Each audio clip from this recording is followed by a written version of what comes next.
Have you ever looked at someone who looks driven and purposeful and on fire and thought, I wish I had some of what they're having? I often coach women who feel an inchoate longing for something bigger, something more, something with greater meaning.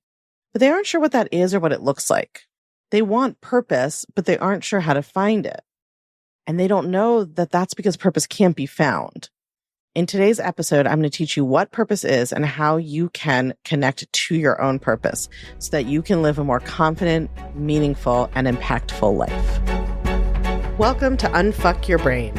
I'm your host, Cara Loewentheil, Master Certified Coach and founder of the School of New Feminist Thought. I'm here to help you turn down your anxiety, turn up your confidence, and create a life on your own terms, one that you're truly excited to live. Let's go. Hello, my friends. So, I know this title was a little bit of a bait and switch, but I promise we are talking all about purpose. And I am, in a way, going to teach you how to find it. It's just not going to be found the way you think it is. But I want to back up before we get to that and talk a little bit about my own purpose and how I got where I am. So I'm going to admit something right now that actually feels a little bit scary to admit, because even with my well-coached brain, it sounds kind of grandiose or like I'm getting above myself, which that's such a weird phrase when you think about it. Like, if you're being yourself, if you're being authentic, how can you be above yourself? What that really means is you're being above the person or station or whatever that society or your family or whoever else has decided you should be at. And like, why should they get to decide that? So I always want to model radical honesty and vulnerability with you all. And I think that some of you listening may actually resonate with this. So I'm just going to say it. Looking at me now, you might think I always had this very clear purpose in life. I seem very purposeful, very mission driven, really clear on who I am and what I'm doing here in this world. And I feel like that most of the time. Now, my professional career has been all about helping women liberate themselves in one way or another, right? In their rights, in the legal sense, to be in control of their bodies, in their ability to be in control of their own minds and lives. But that's not how things started. When I was growing up, like most kids, my idea of what I wanted to do for a career bounced around. But I always had this weird secret belief that what I did was going to be like kind of a big deal. I don't know how to describe it better than that. I just had this sense that I was meant to live a big life that made a difference, that had an impact on the world. And I do believe that every life has an impact on the world, of course. And it wasn't like I thought I was meant to be famous. I didn't want to be an actress or an entertainer or anything like that. But I just had this sense that I would do something unusual or maybe even extraordinary. Like that I would not just have a normal office job and live a normal, quiet life, even though there's absolutely nothing wrong with that. And for some people, that is their purpose. I just had this sense that I wanted to do something big, but I didn't really know what to do with that sense. It didn't have a specific outlet. Sometimes I wanted to be a writer. Sometimes I wanted to be a civil rights lawyer. Sometimes I wanted to be a poet. Sometimes I wanted to somehow just get paid to write and talk about my ideas. And that one actually ended up being the closest to what I do. And to be clear, this did not mean I was perfectly confident. I still had tons of mental drama about my performance in whatever I was trying to do. School, work, everything. And this feeling that like there was something more or I was meant for something bigger was too vague on its own to be called a purpose. It wasn't a specific purpose. It was more like the potential of purpose. It was like this intuition that deep inside there was a flicker of something that could be fanned into maybe an important flame. As I got older, I narrowed in on working on women's rights as my professional area of focus. But I didn't know the moment I started down that path that it was my purpose, right? Most of us don't know that much about ourselves at 18. I had this diffuse potential in me, the sense that I wanted to really do something in the world. And then I had the work I had chosen to do, and those were not necessarily the same thing. And of course, my life led me to many twists and turns along the way that eventually brought me to both the career and the purpose I have today. And so now, 20 years later, I would say I have two purposes in life: to grow emotionally and mentally as much as I can, to blow my own mind with who I can become, and to teach women all over the world how to do the same. But I didn't stumble on this purpose like it was a rock out in a field. it developed along with me because I made choices to take risks, go after what I wanted to do, and believe that I could create something meaningful. I took that vague sense I had and I turned it into purpose over time. I created this purpose on purpose, pun intended. So I want to explain to you how I did that so you can use the same technique to create your own purpose too. And there are two big mistakes that we need to talk about that I see people make when they're trying to figure out or find their purpose. And the first mistake is in the name. When I say figure out your purpose or find your purpose, people think that purpose is something you can either figure out like a math test, if you just think about it enough, or like a multiple choice quiz, or something you can find like it's a pre-existing rock in the forest. Like your purpose is this thing that magically exists outside of you, like your birthstone, right? Like assigned at birth and you just have to find it. Like it's a knowable fact that you just don't know yet. Or that they just have to do the math often enough, like think in circles often enough, or that their purpose will just like arrive somehow. They're just kind of waiting for it to manifest itself and make itself become clear. And the second mistake is believing that purpose, when it is found, is fully formed. People believe, oh, I'll know my purpose when I see it. I'll know my purpose when I find it. And what they mean subconsciously is that they believe they will feel a sudden sense of calm and meaning and, well, purpose, right? That they won't feel self-doubt. They won't second guess themselves. They won't be afraid anymore. And then that means that whenever they feel aimless or dissatisfied or unfulfilled or burnt out, they assume that means they haven't found their purpose, right? I'm just dissatisfied because I'm not working on my purpose. I'm not working in I don't have my purpose. I'm just doing this job, or I'm just in this marriage, or I'm just raising these kids or whatever. And I don't know what my purpose is. And if I found my purpose, if I can finally figure it out, or if I can finally find it, or if it just arrives somehow, then I'm going to feel like sure and confident and grounded, and I won't have questions or second guessing or self-doubt, and I'll know what to do. So we just end up like daydreaming about how great things are going to be once our purpose magically appears. And this combination of beliefs makes purpose this kind of mysterious thing that is going to change our life if only we can ever get it to happen to us. And in that way, it functions the same psychologically as any other perfectionist fantasy.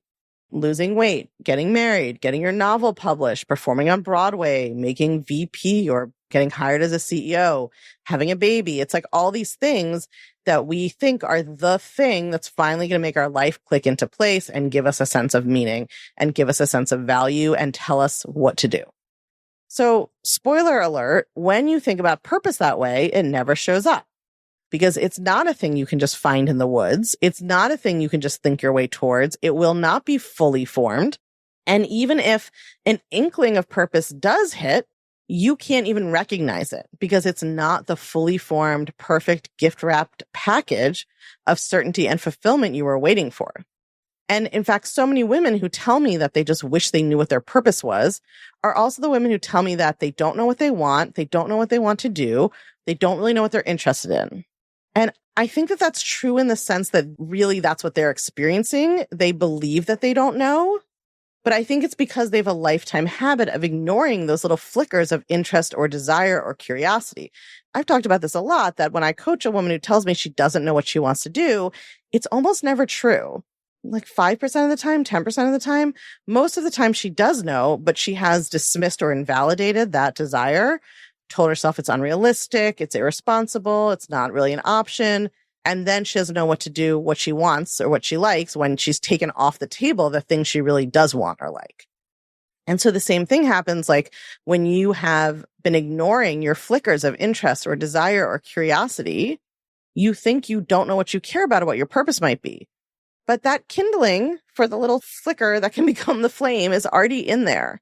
It's already ready to be ignited. You just have to learn how to pay attention to it and how to build that fire instead of thinking that you're just going to like burst through the trees one day and find a roaring fire waiting for you. And that's your purpose.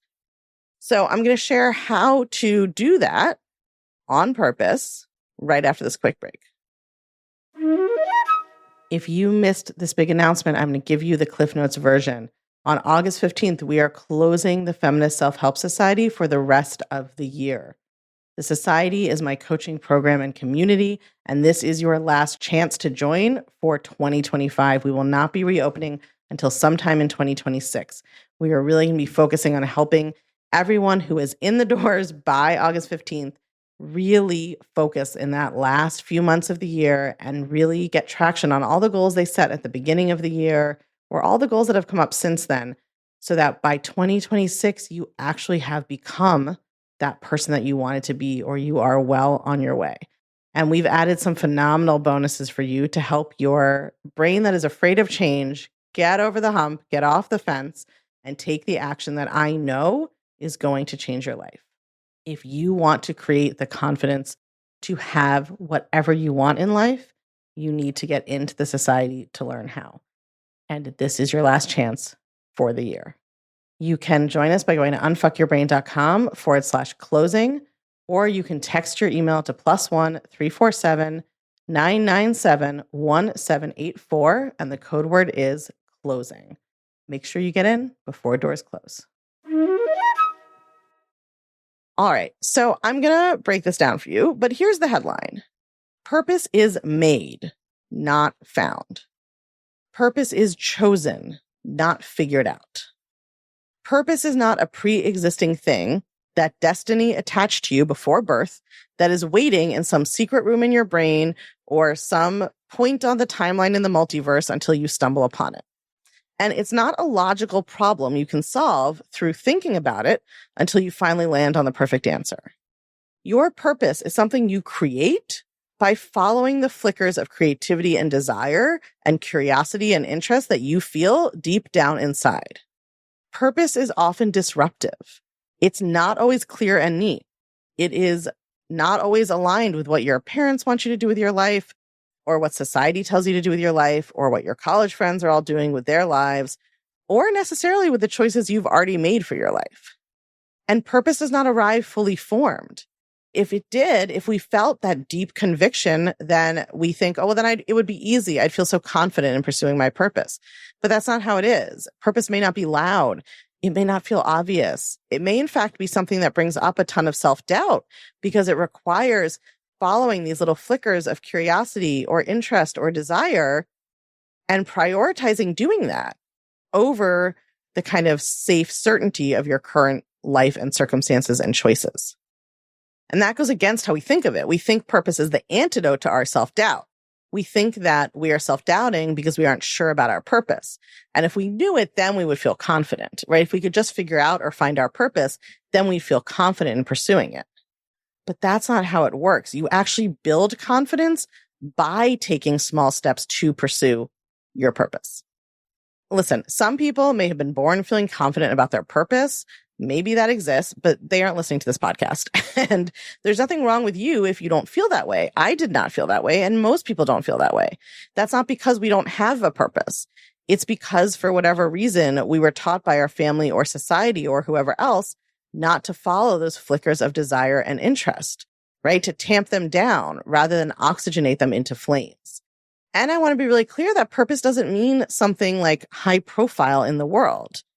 Right? My husband and I have very different purposes. He feels that his purpose is to love and care for the people in his life and make their lives better and help take care of them and have time with them. That's his purpose.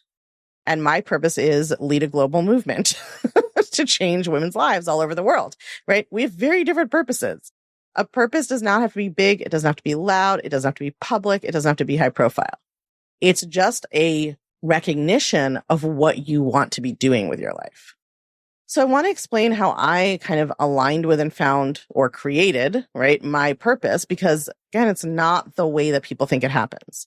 So people think that in order to quit my job as a legal academic to start a business as a life coach, which obviously, as I've said many times, had no business experience, barely thought life coach was a real job, right? I must have been like so confident and so sure, right? I must have been so brave. And I think I was a little brave because you only have to be brave if you're afraid. And I was afraid. But I also did not have a fully formed purpose that descended in a moment and told me to make this huge leap. That's not how it was. It was actually a series of small actions that came from following the flicker of interest and what I found compelling. I didn't quit my job and upend my whole life immediately. I learned some coaching concepts and applied them to myself. I was not even looking to be a coach or make that decision. I just was trying to feel better, and they helped me. And I wasn't intending at that moment to become a coach. I just followed my interest, right? I learned some things. I thought, oh, this is really interesting. I applied it to myself. I was like, oh, this is really helping me. I'm understanding the world better. And I just followed that, right? And then I signed up for a coach training. And this was definitely like a big step, but it still wasn't a radical overhaul. I didn't quit my job at the moment I signed up. I took vacation from my job to go to the coach training with the intention of seeing what it was like and seeing what that experience showed me about what I maybe wanted to do next. So I obviously was like curious about becoming a coach. I was interested in the idea. Like I was signing up for a coach training. I didn't just like stumble into that Holiday Inn, but I didn't have a fully formed business plan ready to go. I didn't have a resignation letter drafted. I wasn't like, sure. I didn't come in saying being a coach is my life's purpose, right? I came in saying this is really interesting. It's really helped me. And I'm kind of curious about what it might be like to do this in a more structured and professional way and possibly as like my job. So I was following those flickers of interest, the fire that was slowly being built up by trusting what was compelling to me and just taking each step down the road as it came. When we imagine purpose arriving fully formed, that's just this version of perfectionism and control where we want to know that we're right and know the outcome ahead of time. I did not do that. So at the coach training, I really fell in love with coaching even more and coaching other people, right? Until this time, I had only coached myself and, I had sort of like informally talked about the concepts with my friends. This is my first experience getting to actually test it out. And I saw really clearly that, oh, I do love this. I am good at it. And this aligns with something that's already important to me, which is helping women liberate themselves. I was already doing work on that from the legal side. And then this was like the personal, emotional side of it, but aligned with my values and what mattered to me. And notice it was not something out of left field that landed in my lap and said, hi, I'm your purpose. It was me taking each step towards something that felt compelling and exciting to me, something that felt meaningful, and noticing how it brought together my core interests and values, which were human psychology, how to live, and helping women get free. And listen, if I had gone to that coach training and I had realized, I don't really think I like coaching other people, or I don't really want to do this, I would not have thought that that was a failure, right? I would not have said to myself, oh my God, like this isn't my purpose, or I shouldn't have done this. Now I made a mistake. Now it was a waste of money. I decided that pursuing these flickers was meaningful in and of itself. This was something I was interested in. It was something I wanted to learn more about. It was an opportunity I wanted to explore. And I decided to give that to myself regardless of the outcome. The same way, with my stepkids, we give them opportunities to explore what they're interested in. And we don't require that they agree that they are going to become a professional pianist if we pay for piano lessons. It's enough that they're interested in it right now and they like making music and we think it will contribute something to their development. So that is the attitude I had towards myself, which is what allowed me to take each of these steps without this like pressure of, I have to know this is my purpose. And I have to do it for the rest of my life to vindicate and validate it. So I kept taking those small steps. After the training, I posted a bunch on social media about coaching, what I'd learned. I got some free clients from my network first, and then eventually my first couple of paid clients. And I made the final decision to quit my legal career a few months after the coach training, probably like 6 months. But even then, I was not filled with certainty that I had found my capital P purpose, and now my life was going to be one glorious, confident mission. I just knew I wanted to try this. I wanted to see if I could do it. I loved the work and I wanted to share it. And I wanted to help women change their lives. I had a very strong desire by that point. I didn't have confidence that this was going to be 100% successful and this was my life purpose and I was on the one true right path. I just knew I felt really drawn to it and it felt important and it felt meaningful and it aligned with my values and what I wanted to be doing in the world. And now it's 10 years later. And right now I feel confident saying that my purpose is to grow and evolve and help others do the same. But that purpose was co-created with my own decisions and my own life. It's not that I knew that was my purpose, so I made these decisions. I made each decision moving towards what I found interesting, what I found meaningful, what I found exciting. And those things helped form my purpose along the way. And I don't believe it's permanent and or necessarily lifelong, because my purpose is not like an identity characteristic that predates my birth or my knowledge of it, right? It's not a static set thing that I discover and then have to live by. I think we want our purpose to be this definite permanent thing, because that would relieve us of the responsibility of making decisions we aren't totally sure about, taking risks we can't be certain will, produce specific outcomes, and working our way towards the person we want to become. But your purpose is something you create. It doesn't descend in one fell swoop. It has to be chosen over and over with each move you make towards the things that light you up and feel meaningful. And you'll make a lot of choices along the way, probably, that don't move you towards it, that don't become your purpose, right? Or it will shift. Like, I thought that my purpose was to be a women's rights lawyer when I was younger. It's why I went to law school and why I clerked and why I do these fellowships and academia. I did all those things. And then something shifted for me. And that doesn't mean that I had the purpose wrong and now I can't trust myself, or one of them was the real purpose.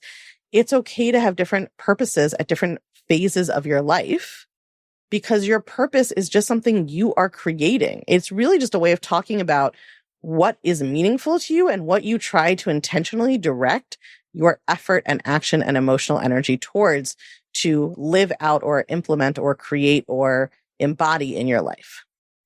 The good news is that means you don't have to jump off a cliff to have a purposeful life, and you don't have to have certainty, but you do have to trace your way down the mountain. The path gets smoother and smoother as you go, and clearer. But from the top, you have to be willing to take a step into the brush, not sure what's waiting for you, not needing to know the end result, but with just enough courage to put one foot in front of the other and see what happens, and keep doing that all the way down to the bottom. Okay, so listen, before you go, if you, like me, think becoming a coach could be one of the things that might be your purpose, I have a juicy tell-all that you are going to want to read. It's called 3 Things I Wish I Knew Before I Became a Life Coach. It is short, but it is packed with crucial information and perspective that I wish I had had when I became a coach. And I've written it, and it's totally free. It's for all of you who are considering becoming a coach or interested in becoming a coach. Everything that would have saved me so much mental mind drama if I had known when I was contemplating going to that coach training. So you can get it by going to unfuckyourbrain.com/3, just the word 3 written out with letters, or text your email to +1 347 997 1784, and the code word is the word 3, THREE. All right, my friends, make sure you grab a copy. You don't want to miss all the TM spilling in there. If you're loving what you're learning on the podcast, you have got to come check out the Feminist Self-Help Society. It's our newly revamped community and classroom where you get individual help to better apply these concepts to your life, along with a library of next-level, blow-your-mind coaching tools and concepts that I just can't fit in a podcast episode. It's also where you can hang out, get coached, and nerd out about all things thought work and feminist mindset with other podcast listeners just like you and me. It's my favorite place on earth, and it will change your life, I guarantee it. Come join us at www.unfuckyourbrain.com/society. I can't wait to see you there.